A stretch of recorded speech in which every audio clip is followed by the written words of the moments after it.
Joan of Arc, a visionary for change in medieval France and beyond. Introduction. In the annals of history, certain figures emerge as beacons of courage and resilience, transcending the constraints of their time. Among these luminaries is Joan of Arc, a fearless peasant girl in medieval France, often affectionately nicknamed the Maid of Orleans.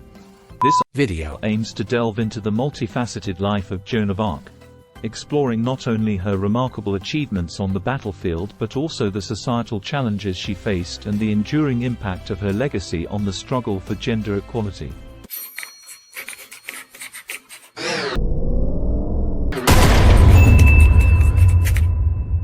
Joan was born in the small village of Domremy in 1412, during a tumultuous period known as the 100 Years' War between France and England. Despite being born into a humble family of farmers, Joan exhibited extraordinary courage and determination from a young age. Her deep religious convictions and visions of saints, including Saint Michael, Saint Catherine, and Saint Margaret, shaped her destiny. At the age of 18, Joan felt a divine calling to lead a battle against the English invaders, who were vying for control over French territories. Against societal norms and expectations, she convinced Charles VII to allow her to lead an army, achieving remarkable success by lifting the siege of Orleans and turning the tide of the war. Joan's military campaigns were marked by unprecedented success. Her strategic acumen and unwavering resolve led to victories that astonished both allies and adversaries. The Battle of Patay in 1429 stands out as a decisive moment, solidifying her reputation as a military genius. However, triumphs were not without their challenges. Joan's eventual capture by Burgundian forces led to a trial riddled with accusations of heresy.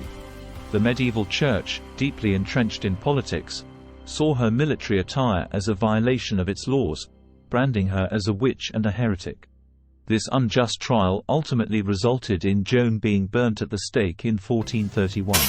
The role of gender bias in Joan's trial.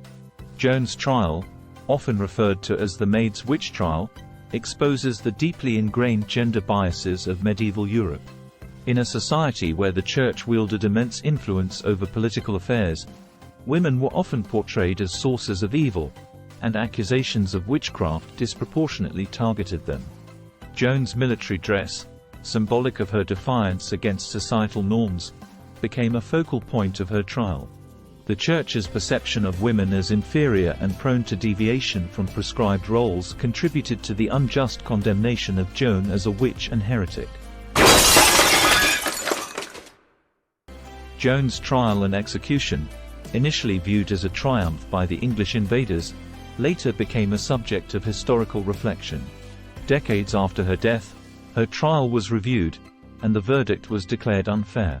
In a remarkable turn of events, Joan was posthumously declared a saint by the Catholic Church in 1920. The English, incensed by the defeat at the hands of a woman, had manipulated the limited literacy of the time to trick Joan into signing a confession without legal counsel. The trial, emblematic of the societal prejudices of the 14th century, played a significant role in the history of law in Europe.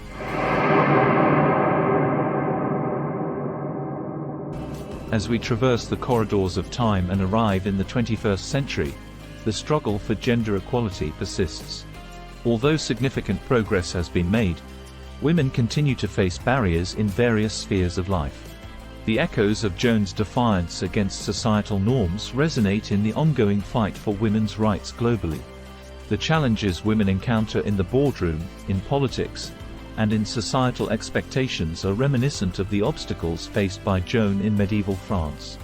The paradox of gender equality persists, demanding a comprehensive and collective effort to dismantle existing barriers.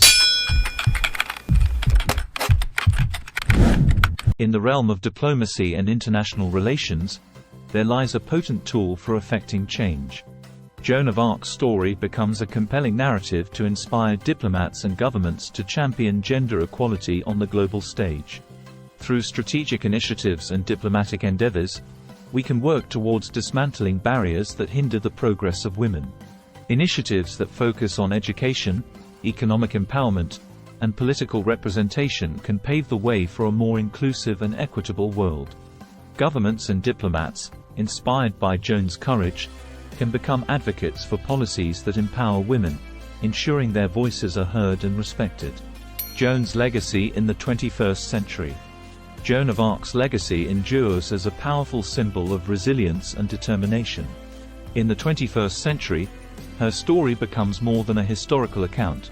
It becomes a rallying cry for change. The limitations imposed on women by societal norms are not relics of the past. They persist in various forms. As we reflect on Joan's life and the challenges faced by women in the 21st century, it becomes evident that her legacy is a call to action. It beckons us to challenge entrenched beliefs, dismantle systemic biases, and create a world where every woman has the freedom to pursue her dreams. A conclusion to Joan of Arc's story. In concluding this exploration of Joan of Arc's life and legacy, we find ourselves at the intersection of history and the ongoing struggle for gender equality. Her story is not just a chapter in the annals of the past, but a living testament to the resilience of the human spirit against societal constraints. As we navigate the complexities of the 21st century, let us draw inspiration from Joan's courage.